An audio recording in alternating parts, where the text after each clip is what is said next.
Good morning, नमस्कार, सुप्रभात। आप देख रहे हैं न्यूज 18 राजस्थान। मैं हूं आपके साथ अनुराग सक्सेना और अगले आधे घंटे तमाम वो खबरें बताएंगे आपको जो बनेगी आज की सुर्खियां। रहिए मेरे साथ।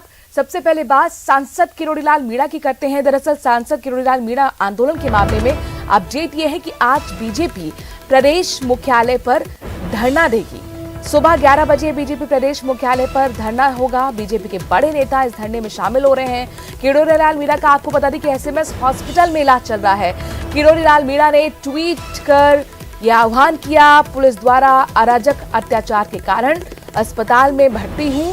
इसके साथ साथ मस्तिष्क की पुरानी चोट के कारण अभी यहीं रहना होगा। तो यहाँ पर किरोड़ीलाल मीणा का ट्वीट आया है। उन्होंने आह्वान किया है आंदोलन का। साथ ही वो एक बार फिर पुलिस पर बरसते हुए उनका कहना है कि पुलिस द्वारा अराजक अत्याचार के कारण मैं हॉस्पिटल में भर्ती हूं। मस्तिष्क की पुरानी चोट की वजह से अभी यहीं रहना होगा। सौरभ हमारे संवाददाता इस खबर पर ज्यादा जानकारी के साथ जुड़ गए हैं। सौरभ, बीजेपी इसे बड़ा मुद्दा बना रही है। आज एक बड़ा आंदोलन, बड़ा धरना 11 बजे। किस तरह की हलचल यहाँ पर देखने को मिल रही है बीजेपी के अंदर और क्या तैयारियां?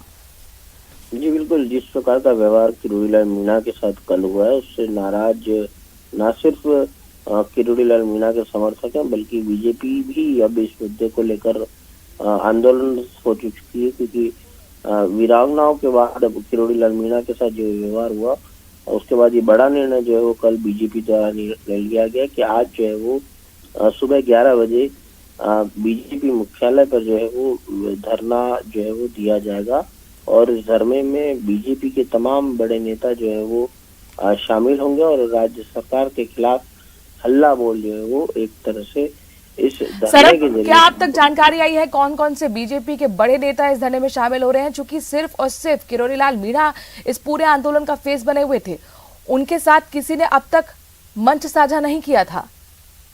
जी बिल्कुल, आपने सही कहा कि जो पुराना आंदोलन रहे उसमें जो है वो ऐसा हुआ था, लेकिन जो कल आज का जो धरना है उसमें बीजेपी ने ही घोषणा की है कि जो है वो धरना प्रदर्शन जो है वो किया जाएगा। कल जब राजेंद्र राठौड़ एसएमएस अस्पताल में किरोड़ीलाल मीणा को मिलने आए थे उसके बाद ये घोषणा जो है वो की गई थी। तो ये उम्मीद की जा रही है कि तमाम बीजेपी के जो नेता है वो इस धरना प्रदर्शन में शामिल होंगे। चलिए, बहुत बहुत शुक्रिया सौरभ, तमाम जानकारी हम तक पहुंचाने के लिए। नजर बनाए रखिएगा, आगे आपसे अपडेट्स लेते रहेंगे। और खबर भरतपुर से है, जहां जिले के नगर अस्पताल में वीरांगना सुनी देवी की भर्ती होने की खबर सुनते ही सांसद रंजीता कोली नगर अस्पताल पहुंची, जहां उन्होंने वीरांगना सुनी देवी से मिलने की कोशिश की। लेकिन इस दौरान पुलिस और सांसद रंजीता कोली के बीच जमकर धक्का मुक्की हुई। धक्का मुक्की के दौरान सांसद रंजीता कोली नीचे जमीन पर गिर गई, बेहोश तक हो गई। काफी गहमा गहमी के बाद सांसद कोली ने वीरांगना सुनी देवी से मुलाकात की। इस दौरान सुनी देवी ने कहा कि मुझे घर ले चलो और वीरांगना सांसद से लिपट लिपट कर वो रोने लगी। जब सांसद रंजीता कोली वीरांगना सुनी देवी को अस्पताल ले जाने लगी तभी पुलिसकर्मियों ने उन्हें रोका और जमकर बवाल किया। पुलिसकर्मियों के बीच धक्का मुक्की हुई। इस दौरान सांसद रंजीता कोली बेहद हो गई और जमीन पर वो गिर पड़ी। पुलिसकर्मियों ने उन्हें अस्पताल से बाहर जाने के लिए रोका है। इसके बाद सांसद रंजीता कोली अस्पताल में ही धरने पर बैठ गई। तस्वीर आपके सामने। घटना की सूचना मिलते ही पुलिस अधीक्षक श्याम सिंह मौके पर पहुंचे। सांसद रंजीता कोली सहित अन्य बीजेपी कार्यकर्ताओं से समझाइश की गई। काफी समझाइश के बाद पुलिस प्रशासन बैकफुट पर आया। वीरांगना सुनी देवी को सांसद कोली के साथ ले जाने की सहमति दी गई और उसके बाद सांसद सुनी देवी को जो सांसद हैं, आपको बता दें कि सुनी देवी को उसके गांव सुंदरवली लेकर चली गई और जहां उनके परिजनों से मुलाकात करवाई और उसके बाद सांसद रंजीता कोली की तबीयत खराब हो गई, जिसे आपको बता दें कि आरबीएस हॉस्पिटल में उन्हें अब भर्ती करवाया गया है। हमारी रेस में वीरांगनाओं को सम्मान करते, राजस्थान में सभी जगह वीरांगनाओं को सम्मान करते, उनके हाथ को पकड़ते और इस तरीके से खींचा। ये कहाँ तक का कानून है? क्योंकि मैं मानती हूँ कि अगर जब वो अपने बच्चों के पास जाने के लिए तैयार है तो कौन सी किताब में लिखा है कि कोई अपनी मर्जी से कहीं भी इलाज नहीं करवा सकता? अगर उसको कुछ दुख है तो पहली बार तो उसको दुख ही नहीं है, तो किस बात का यहाँ पर बंधक बना के रखा है, मुझे आज तक समझ नहीं आया। दीपक हमारे संवाददाता इस खबर पर ज्यादा जानकारी के साथ जुड़ गए। दीपक, कितनी देर ये हाई वोल्टेज ड्रामा चलता रहा और अभी फिलहाल क्या आपके पास ज्यादा जानकारी है? ये जो हंगामेदार माहौल है वो करीब 3 से 4 घंटे तक नगर अस्पताल में चला था और काफी गहमा गहमी के बीच जो है पुलिस कर्मियों के साथ सांसद रंजिता कोली और उनके साथ जो अन्य लोग मौजूद थे उनके साथ धक्का मुक्की हुई थी। इस दौरान सांसद रंजिता कोली बेहोश हो गई थी, उनकी तबीयत भी खराब हुई थी और पूरे मामले के बाद वहां पर सांसद रंजिता कोली धरने पर बैठ गई। जब पुलिस अधीक्षक वहां पर पहुंचे, अन्य पुलिस के अधिकारी वहां पहुंचे तो उसके बाद समझाइश का दौर चला और करीब 1 घंटे की समझाइश के बाद जो धरना है वो समाप्त हुआ और पुलिस प्रशासन बैकफुट पर आया और सांसद रंजिता कोली के साथ जो वीरांगना है सुंदरी उसको घर भेजने की सहमति थी। उसके बाद सांसद रंजिता कोली जो वीरांगना है सुंदरी उसको अपने गांव, उसके गांव सुंदरावली लेकर के पहुंची और उसके परिजनों से मुलाकात करवाई और उसके बाद परिजनों को जो है वहां पर उनको सौंपा और उसके बाद खुद जो है वो आकर के आरबीएम अस्पताल में भर्ती हुई। उनकी तबीयत खराब हो गई थी आरबीएम दीपक, लेकिन वही मैं जानना चाह रही हूँ उनका मेडिकल स्टेटस फिलहाल अभी कैसा है, क्योंकि खबर ये है कि धक्का मुक्की बीच उनके हाथ और कमर में चोटें आई थी। रात को उनको आरबीएम अस्पताल में भर्ती कराया गया था, जहां रात में चिकित्सकों ने उनका उपचार किया, एक्सरे वगैरह कराए गए थे। हाथ में उनके में खिंचाव है, धक्का मुक्की के दौरान हाथ में हल्की चोटें आई हैं, साथ ही कमर में हल्की चोटें आई हैं। उपचार के बाद उन्हें छुट्टी दे दी गई और अब वो अपने घर पहुंच चुकी हैं। उनका घर पर ही चिकित्सकों ने उन्हें आराम करने की सलाह दी है कि ज्यादा भीड़ भाड़ में ना जाएं। ये इस तरह का माहौल वहां पर देखने को मिला था। चलिए, बहुत बहुत शुक्रिया दीपक तमाम जानकारी हम तक पहुंचाने के लिए। तो आराम करने की सलाह यहाँ पर डॉक्टर्स की तरफ से सांसद रंजिता कोली को दी गई है। यह हाई वोल्टेज ड्रामा की तस्वीरें आपको दिखा रहे हैं जहां पर अस्पताल किस तरीके से अखाड़ा बन गया।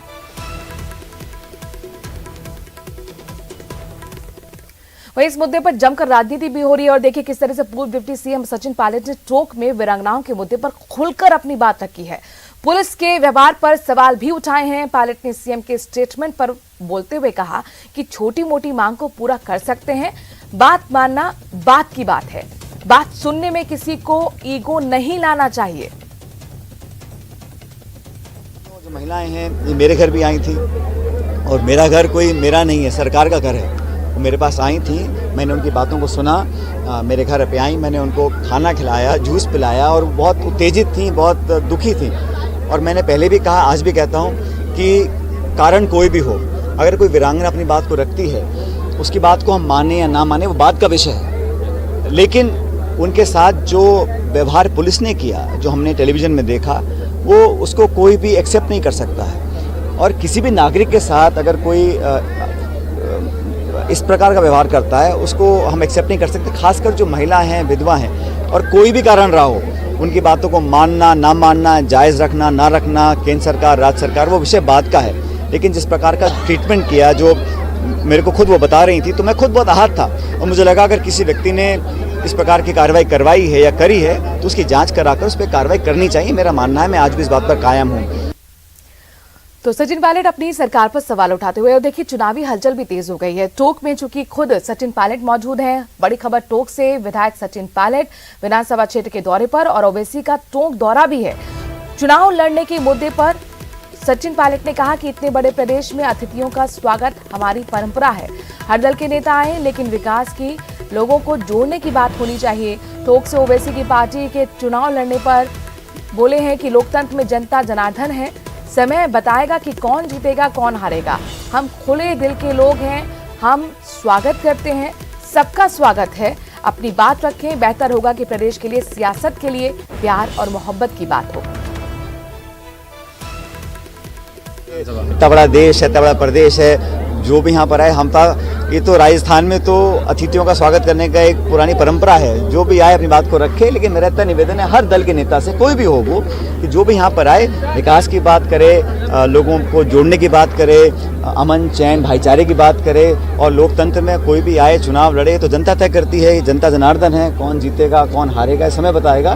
लेकिन हमें तो हमेशा खुले दिल के लोग हैं और हमेशा हर एक का स्वागत करते हैं। लेकिन यहाँ पर जो भी आए व्यक्ति या दल या विचारधारक लोग आए, सबका स्वागत है, अपनी बात को रखें। लेकिन बेहतर ये होगा सियासत के लिए, प्रदेश और देश के लिए, कि जो भी यहाँ पर आए प्यार मोहब्बत की बात करें, कोई कमी दिखे उसको बताए, गिनाए, चर्चा करें। लेकिन डेवलपमेंट, लोगों के रोजगार इशू जो पब्लिक के हैं, वो ज़्यादा मैं समझता हूँ रेखांकित करने की ज़रूरत है। दरअसल ओवैसी पिछली बार जब आए थे राजस्थान के दौरे पर तो उस दौरान उन्होंने इनडायरेक्टली एक तरीके से सचिन पायलट को ऑफर दिया था। उसी पर प्रतिक्रिया आप सचिन पायलट की सुन रहे थे। फिलहाल वीरांगनाओं के मुद्दे को एक बार फिर यहां पर लगातार तूल पकड़ता जा रहा है। घर भिजवाने के मामले में आपको बता दें कि बीजेपी विधायक मदन दिलावर का बड़ा बयान सामने आया। विधायक दिलावर ने कहा कि पुलिस ने सांसद किरोड़ीलाल मीणा के साथ हैवानियत की है। दिलावर ने कहा कि चुनाव में प्रदेश की जनता कांग्रेस को सबक सिखाएगी। राजस्थान के कांग्रेस की सरकार और उसके मुख्यमंत्री माननीय अशोक जी गहलोत ने सारी सीमाएं लांघ दी गई। पहले तो पुलवामा हमले की और कारगिल युद्ध की वीरांगना है जिनके पति देश की रक्षा करते हुए शहीद हो गए थे, उन वीरांगनाओं पर लाठीचार्ज किया, मारा, पीटा, चोटी पकड़ के घसीटा और अब तो उनको अज्ञातवास से पुलिस ले गई है जहां पता नहीं कितने अत्याचार और अनाचार उन वीरांगनाओं के साथ कर रहे हैं। जब माननीय सांसद डॉक्टर किरोड़ीलाल जी मीणा साहब को उसका पता चला तो उनसे मिलने जा रहे थे। हैवानियत देखिए इस कांग्रेस सरकार की और इस पुलिस की हैवानियत देखिए कि उनके साथ किस प्रकार से बर्बरतापूर्वक लाठीचार्ज किया गया, उनके साथ बदतमीजी की गई।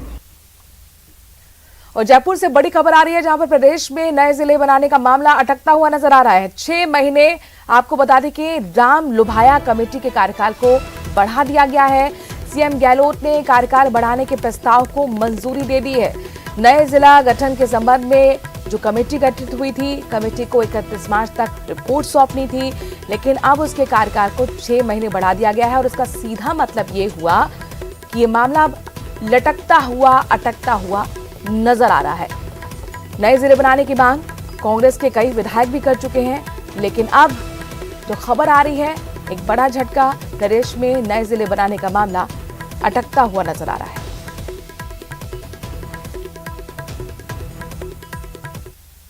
खबर भिलवाड़ा जिले के जहाजपुर से है जहां पर विधायक गोपीचंद मीणा की दबंगई का एक वीडियो सोशल मीडिया पर वायरल हो रहा है। वीडियो में विधायक पुलिसकर्मियों से बदसलूकी करते हुए नजर आ रहे हैं। इतना ही नहीं, ये विधायक पुलिसकर्मी को धक्का भी दे रहे हैं। न्यूज 18 इस वायरल वीडियो की पुष्टि नहीं करता है।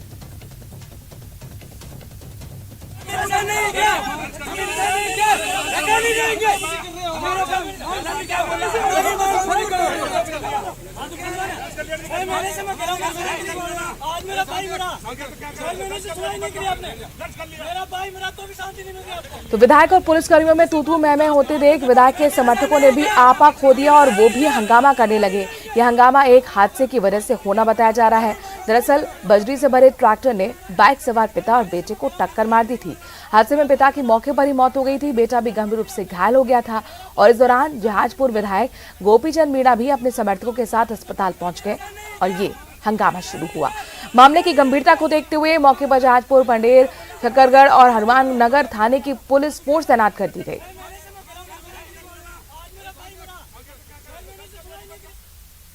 और बुलेटिन में अब चुरू का रुख करते हैं। सुजानगढ़ के राजकीय बगड़िया अस्पताल से कुछ परेशान करने वाली तस्वीरें सामने आई हैं। तस्वीर में लपकों को सरेआम महिला गार्ड को धमकाते हुए, धक्का मुक्की करते हुए देखा जा सकता है।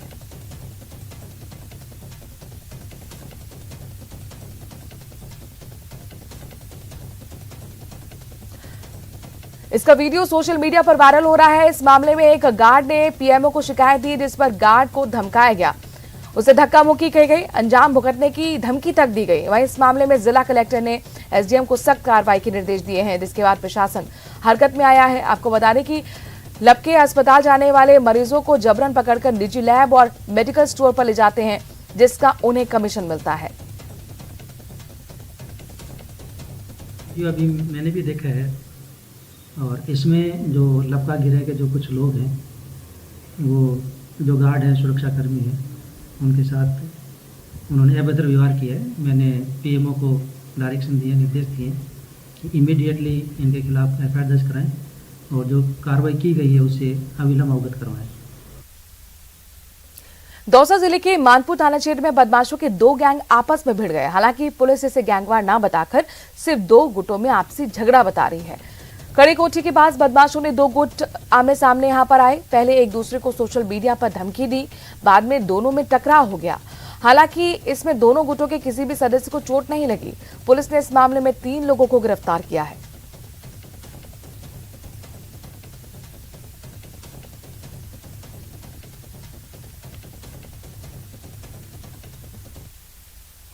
कोटपुतली के अमाई रोड पर छात्रों के दो गुटों में हुई कहासुनी के बाद एक गुट के युवक ने हवा में गोली दाग दी। फायरिंग की आवाज सुनकर मौके पर अफरा तफरी मच गई। इस दौरान युवक बिना नंबर की बाइक पर मौके पर छोड़कर उसे दूसरी बाइक लेकर फरार हो गया। सूचना पर पहुंची पुलिस ने घटना की जानकारी ली। आसपास लगे सीसीटीवी फुटेज को खंगाला गया। सीसीटीवी फुटेज में कुछ युवक मारपीट करते हुए नजर जरूर आ रहे हैं। एक युवक फायरिंग करता दिखाई दे रहा है। हालांकि पुलिस को मौके से गोली का खोखा नहीं मिला। फिलहाल पुलिस मामले की जांच पड़ताल कर रही है।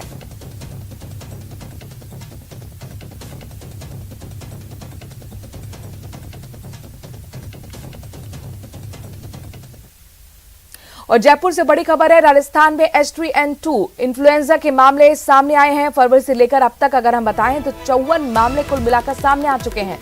SMS हॉस्पिटल में ही 8 से 10% सैंपल की जांच हो रही है ज्यादातर। हालांकि ये राहत की खबर है कि माइल्ड केसेस आ रहे हैं। कई केसेस में 6 से 7 दिन तक असर रहता है। H3N2 जिसने देश में कोहराम मचाना शुरू कर दिया है, कल ही 2 मौतों की जानकारी मिली थी। ये एक्टिव वायरस राजस्थान में भी देखने को मिल रहा है। राजस्थान में H3N2 इन्फ्लुएंजा के मामले सामने आए हैं। फरवरी से लेकर अब तक 54 मामले सामने आए हैं। SMS हॉस्पिटल में 8 से 10% सैंपल की जांच हो रही है। ज्यादातर अच्छी बात यह है कि ये केसेस माइल्ड बताए जा रहे हैं। कई केसेस में 6 से 7 दिन तक असर रहता है, यानी कि आपको हील होने में वक्त ज्यादा लगता है। H3N2 ये वायरस कोरोना जैसा असर दिखा रहा है। लंग्स तक इन्फेक्शन हो रहा है। कई लोगों को सही होने में 10 से 15 दिन तक लग जाते हैं। सौरभ हमारे संवाददाता इस खबर पर ज्यादा जानकारी के साथ जुड़ गए हैं। सौरभ, चूंकि H3N2 ये जो वायरस है वो जानलेवा साबित हो रहा है, लिहाजा चिंता की बात। राजस्थान में स्थिति फिलहाल किस तरह की है इस वायरस को लेकर? जी बिल्कुल, देखिए राजस्थान में फिलहाल स्थितियां कंट्रोल में बताई जा रही हैं और जिस प्रकार के ये इन्फ्लुएंजा है इसके जो मरीज आ रहे हैं वो काफी माइल्ड केसेस जो है वो आ रहे हैं। सीवियर केसेस में तब्दील जो है वो नहीं हो रही। ये डॉक्टर्स का कहना है। SMS मेडिकल कॉलेज में जो अब तक जांचें हुई हैं उसमें बताया जा रहा है कि 50 से ज्यादा जो है वो इस इन्फ्लुएंजा के मरीज जो है वो आ चुके हैं और उसमें भी जो मरीज आ रहे हैं उनमें 8 से 10% मरीजों का ही जो है वो टेस्ट किया जा रहा है। तो डॉक्टर्स का कहना है कि हर अस्पताल में आने सर्दी खांसी और बुखार के जो मरीज आ रहे हैं वो उनमें ज्यादातर में इस प्रकार के लक्षण जो है वो देखने को मिल रहे हैं। हालांकि ये अच्छी बात है कि सीवियरिटी जो है वो राजस्थान में अब तक नहीं है। इसलिए सौरभ, लेकिन चूंकि 2 मौत के मामले सामने एक हरियाणा और कर्नाटक से सामने आ चुके हैं, तो इस कंसर्न को समझते हुए किस तरह की तैयारी फिलहाल अस्पताल की प्रशासन की नजर आ रही है? देखिए, तैयारियां नहीं के बराबर नजर आ रही है। ये जो है वो फरवरी से लगातार मामले आ रहे हैं, लेकिन इस प्रकार का कोई अलर्ट जो है वो राजस्थान में नहीं जारी किया गया है। और मैंने जिस प्रकार से बताया कि सिर्फ SMS में ही 8 से 10% मरीजों की जांच हो रही है, तो और राजस्थान के दूसरे हिस्सों में तो जांच भी नहीं हो रही। तो ये एक बड़ा सवाल जो है वो बन गया है कि अगर इस प्रकार के मामले बढ़ते हैं और फिर अगर सीवियरिटी में कन्वर्ट होते हैं तो मरीजों की दिक्कतें जो है वो बढ़ सकती हैं। चलिए, बहुत बहुत शुक्रिया सौरभ तमाम जानकारी हम तक पहुंचाने के लिए। और खबर कोटा से, जहां के उद्योग नगर इलाके में एक दर्दनाक हादसा हो गया। दरअसल अचानक सेंटर पिन टूटने से ट्रैक्टर अनबैलेंस हो गया और इस दौरान ड्राइवर ने बचने के लिए छलांग लगा दी, लेकिन वो टायर की चपेट में आ गया और मौत हो गई। जानकारी के मुताबिक ड्राइवर ट्रैक्टर ट्रॉली से ईंटें खाली करके कैथून से आ रहा था। उसके साथ एक अन्य युवक अर्जुन भी था। वहीं परिजनों की शिकायत के आधार पर मामले की जांच की जा रही है। तो वो ट्रैक्टर का सेंटर पिन टूटने से सर ट्रैक्टर इनके ऊपर चढ़ गया सर। और ये घटनाक्रम है सर कल्पतरू काटे के यहाँ का सर। ट्रैक्टर का सेंटर पिन टूटने से इनके ऊपर ट्रैक्टर चढ़ गया सर। तो मेरा तो ये निवेदन है सर कि कैसे भी करके इनको आर्थिक सहायता दिलाई जाए सर। दिनेश कुमार ये प्रजापति था, प्रेमनगर का। ये कैथून से आ रहा था ट्रैक्टर लेके। ये चांद फार्म हाउस के पास ट्रैक्टर का अगला भैया टकरा गया डिवाइडर से। उससे बैलेंस खा के ट्रैक्टर पलटी खाने लगा तो ये कूदने से ट्रॉली के नीचे आ गया, जिससे उसकी मृत्यु हो गई। और एक बार फिर वीरांगना मुद्दे से जुड़ा बड़ा अपडेट कोटा से दे दें। वीरांगना मधुबाला के आवास के बाहर सुरक्षा बढ़ा दी गई है। बीजेपी नेता सहित कई जनप्रतिनिधि वीरांगना से मिलने पहुंचे हुए हैं। वीरांगना के घर के बाहर पुलिस बल तैनात कर दिया गया है। आपको बता दें कि जयपुर में आज एक बड़ा आंदोलन, बड़ा धरना बीजेपी देने जा रही है और इन सब के बीच में वीरांगनाओं से मुलाकात की कोशिश भी हो रही है। वीरांगना मधुबाला के आवास के बाहर लिहाजा सुरक्षा बढ़ा दी गई है, क्योंकि खबर ये है कि बीजेपी नेता सहित कई जनप्रतिनिधि वीरांगना से मिलने पहुंचे हुए हैं। ऐसे में वीरांगना के घर के बाहर पुलिस बल की तैनाती कर दी गई है। आपको बता दें कि मंजू जाट से मिलने की कोशिश में किरोड़ीलाल मीणा को पुलिस ने रोका था। धक्का मुक्की हुई और उसके बाद किरोड़ीलाल मीणा को एसएमएस हॉस्पिटल में भर्ती कराया गया। मुद्दा इतना ज्यादा बढ़ गया है कि बीजेपी आज आंदोलन करने जा रही है, धरना देने जा रही है जयपुर में। और इन सबके बीच में खबर ये कि कोटा में वीरांगना मधुबाला के आवास के घर के बाहर सुरक्षा बढ़ा दी गई है। ओम प्रकाश हमारे संवाददाता इस खबर पर जुड़ गए। ओम प्रकाश, कौन कौन से बीजेपी के नेता जो मिलने की कोशिश कर रहे हैं वीरांगना से? अभी तक हालांकि भाजपा के जिला अध्यक्ष सहित कुछ जनप्रतिनिधि वगैरह वहां पहुंचे थे और वीरांगना के हालचाल जाना था, क्योंकि वीरांगना की कल तबीयत बिगड़ गई थी। उनके बाद स्वास्थ्य विभाग की टीम वहां मौके पर पहुंचकर स्वास्थ्य की जांच करके उसको ड्रिप चढ़ाई थी और उनको कुछ प्राथमिक उपचार दिया था। उसके बाद उनकी हालत में फिलहाल सुधार बताया जा रहा है, लेकिन महिला पुलिस कर्मियों सहित करीब 1 दर्जन जवानों का तैनात की वहां घर के आसपास किए। अनावश्यक आने जाने वाले लोगों पर यह कहा जा सकता कि एक पाबंदी की तरह लगाई गई है और जो है परिजनों को भी बाहर आने से कई बार रोका जा रहा है। जो वीरांगना बाहर जाए तो वो भी उनको भी रोका जा रहा है। वीरांगनाओं में जो मधुबाला ओम प्रकाश आपसे जानना चाहेंगे, चूंकि जयपुर में तो एक बड़ा धरना बीजेपी की तरफ से होने वाला है, क्या कोटा में भी कुछ इस तरह की रणनीति? देखिए, फिलहाल बीजेपी की तरफ से कोई धरने के बारे में अभी तक कोई स्पष्ट रूप से कोई जानकारी नहीं दी है, लेकिन भाजपा नेताओं सहित अन्य लोगों में इस बात को लेकर जो है आक्रोश जरूर व्याप्त है, शहर में भी, ग्रामीण अंचल के इलाकों में भी, क्योंकि वीरांगना का जो आवास है शहर से करीब 50-60 किलोमीटर दूर पे है, लेकिन वहां भी सुरक्षा व्यवस्था बढ़ाने के साथ साथ आक्रोश उन लोगों में है कि वीरांगना के साथ जो दुर्व्यवहार रहा उनको लेकर पुलिस के प्रति आक्रोश व्याप्त है। और फिलहाल ये कहा थोड़ी देर बाद तस्वीर साफ हो पाएगी कि भाजपा द्वारा यहाँ धरना प्रदर्शन किया जाएगा या नहीं। बहुत शुक्रिया ओम प्रकाश तमाम जानकारी हम तक पहुंचाने के लिए। कोटा के उद्योग नगर क्षेत्र में एक ज्वेलर्स के साथ ग्राहक बनकर 12 लाख की ठगी करने का मामला सामने आया। शातिर ठग ग्राहक बनकर दुकान पर पहले कई दिनों तक छोटे मोटे